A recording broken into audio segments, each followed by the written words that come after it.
Okay, Assalamualaikum warahmatullahi wabarakatuh dan salam sejahtera. InsyaAllah dalam subtopik kali ini, cikgu akan gabungkan dua subtopik iaitu 12.2 dan 12.3.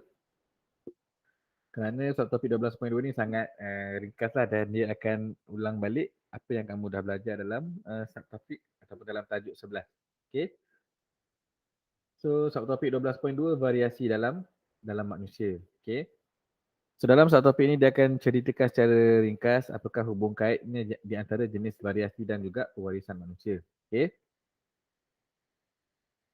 So cikgu pasti semua dah familiar dengan perkataan trait dominan dan juga trait resesif lah.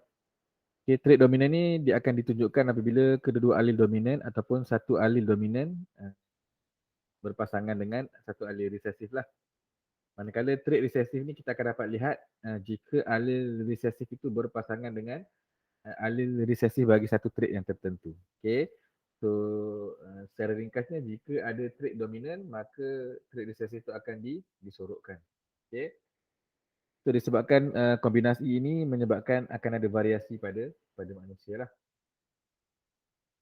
So, jadual ini menunjukkan contoh-contoh ciri dan juga trait dalam manusia lah. Okay, dari segi ketinggian sebagai contohnya yang dominan adalah tinggi, okay, yang resesif adalah rendah dan sebagainya lah.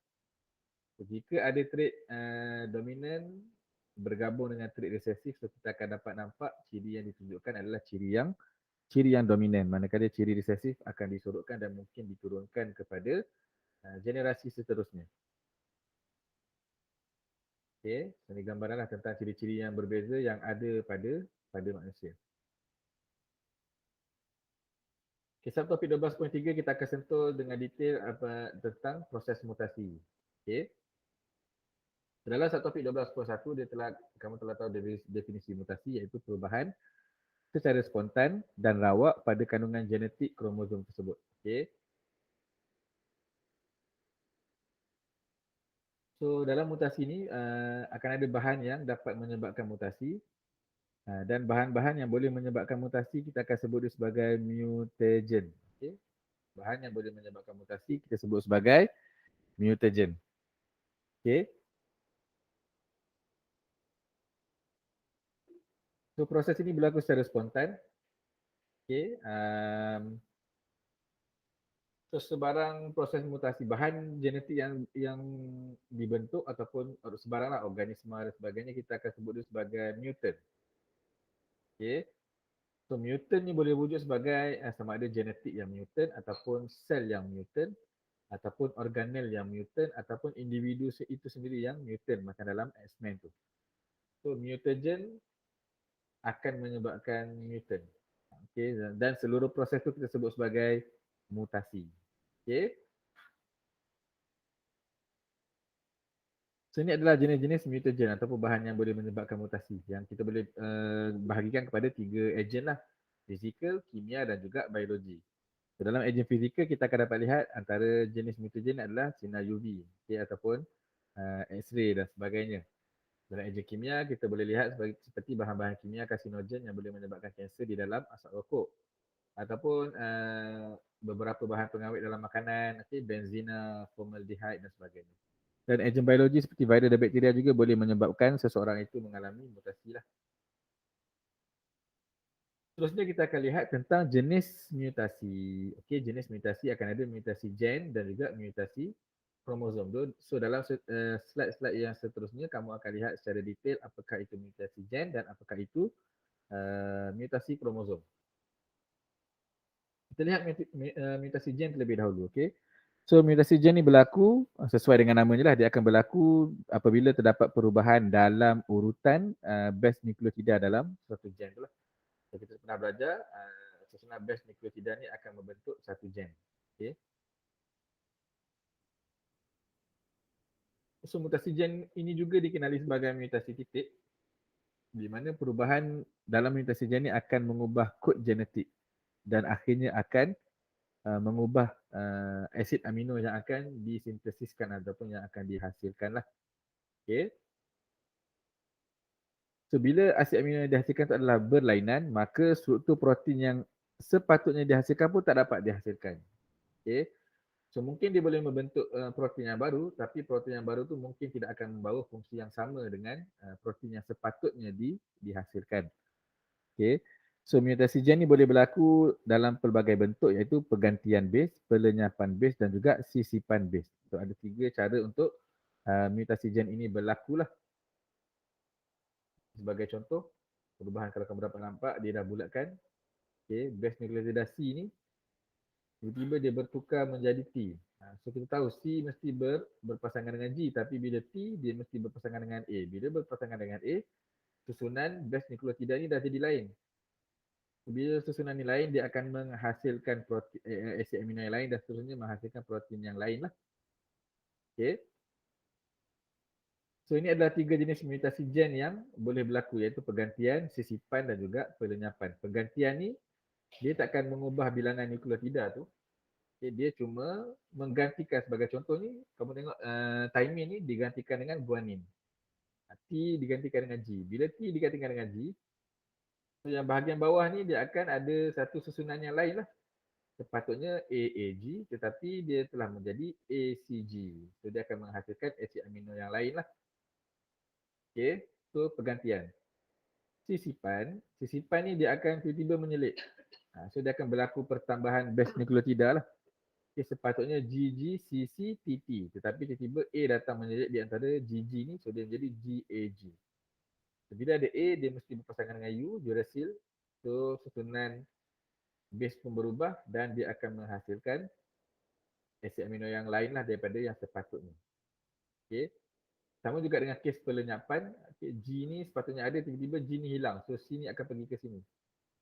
So, bila C bergerak ke depan, maka susunan tu pun akan berubah dan akhirnya akan menghasilkan asid amino yang baru. So nampaklah perbezaannya. Okay, 3 cara mutasi gen akan terbentuk. So mutasi gen ni biasanya kita akan kaitkan dengan penyakit genetik seperti thalassemia, okay, cystic fibrosis, anemia sel sabit dan juga albinism dan juga hemofilia. Okay, so kita ada 3 jenis mutasi gen. Contoh penyakit genetik yang boleh dikaitkan dengan mutasi gen itu adalah contoh pergantian base boleh menyebabkan anemia sel sabit, sisipan base boleh menyebabkan cystic fibrosis, pelenyapan base boleh menyebabkan penyakit thalassemia. Okay. Anemia sel sabit. Apakah penyakit anemia sel sabit? So penyakit ini disebabkan mutasi gen pada gen yang bertanggungjawab kepada penghasilan hemoglobin. Okay. So bila gen tersebut telah terganggu, maka bentuk sel darah merah tu akan terganggu lah. Dia akan merubah bentuk sel darah merah tersebut kepada bentuk sabit. Okay.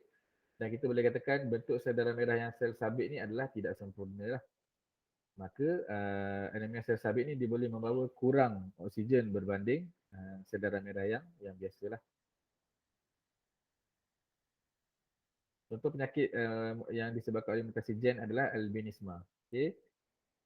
Individu yang mempunyai penyakit albinisma ni kita kenali dia sebagai albino. Okay. Di mana mutasi telah berlaku pada gen yang bertanggungjawab untuk menghasilkan pigmen kulit, tetapi gen tu dah tak ada. Okay. So menyebabkan kulit, rambut dan mata telah mengalami mutasi lah. So, kita akan dapat lihat bila tak ada je pigmen kulit ni, orang tu akan nampak macam pucat, putih dan sebagainya lah. Okay. Seterusnya kita lihat mutasi yang kedua, iaitu mutasi kromosom. Okay, mutasi kromosom ni sesuai dengan namanya, dia melibatkan perubahan sama ada pada struktur kromosom ataupun pada bilangan kromosom. Okay, ada dua keadaan lah. Okay. So mutasi kromosom ni boleh menyebabkan perubahan pada ciri-ciri organisma. Samalah dengan mutasi gen tadi. Perubahan dalam struktur kromosom ni melibatkan kepada susunan ataupun perubahan dalam susunan gen. Kalau tadi susunan base nukleotida, kalau mutasi gen, betul. Kalau dalam mutasi kromosom ni dia besar sikit, dia akan melibatkan penyusunan gen. Okay.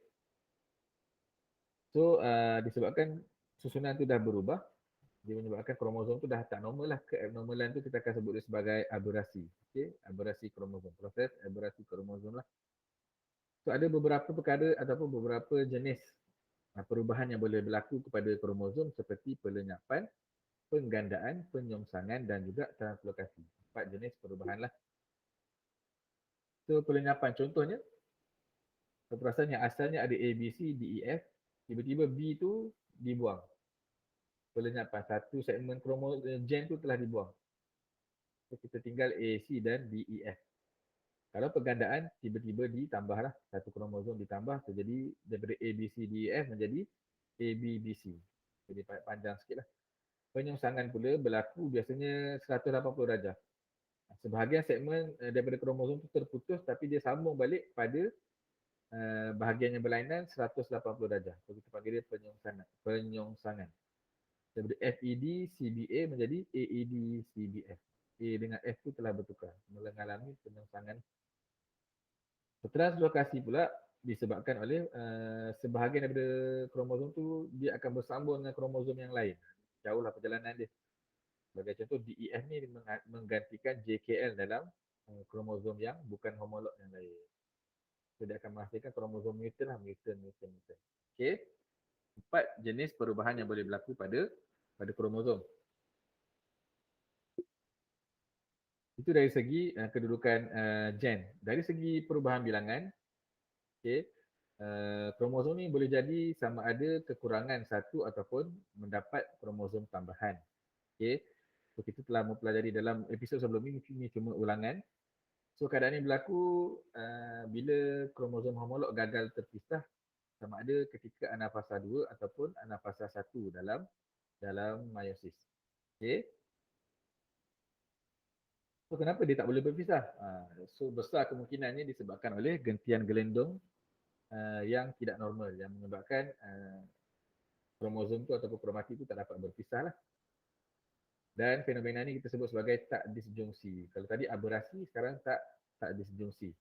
So, tak disjungsi ni boleh menyebabkan bilangan kromosom yang tidak normal. Okay. So, dua contoh tak disjungsi semasa meiosis 1. Okay. Daripada anafasa meiosis 1, so kita nampak dia punya kromosom homolog ni tak disjungsi ataupun tak berpisah. So pada akhirnya gamit yang dihasilkan kesemuanya adalah tidak normal, sama ada dua akan mengalami pertambahan dan dua akan mengalami pengurangan jika tak disjungsi itu berlaku semasa meiosis 1. Okay. Jika tak disjungsi itu berlaku semasa meiosis 2, okay, bukan kromosom tapi kromatit yang tak terpisah, maka gamit akhir yang dihasilkan tu dua daripadanya mungkin akan normal, dua lagi adalah tidak normal, sama ada terlebih satu ataupun terkurang satu. Ini dua-duanya tak disjungsi tapi bila berlaku dalam fasa yang berbeza dia akan menghasilkan sel gamit yang berbeza. Okay.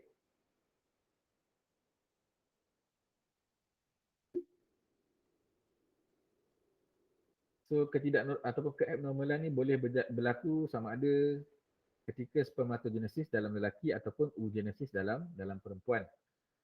Okay. So, dalam slide seterusnya kita akan lihat penyakit-penyakit yang disebabkan oleh ketidaknormalan ini. Okay.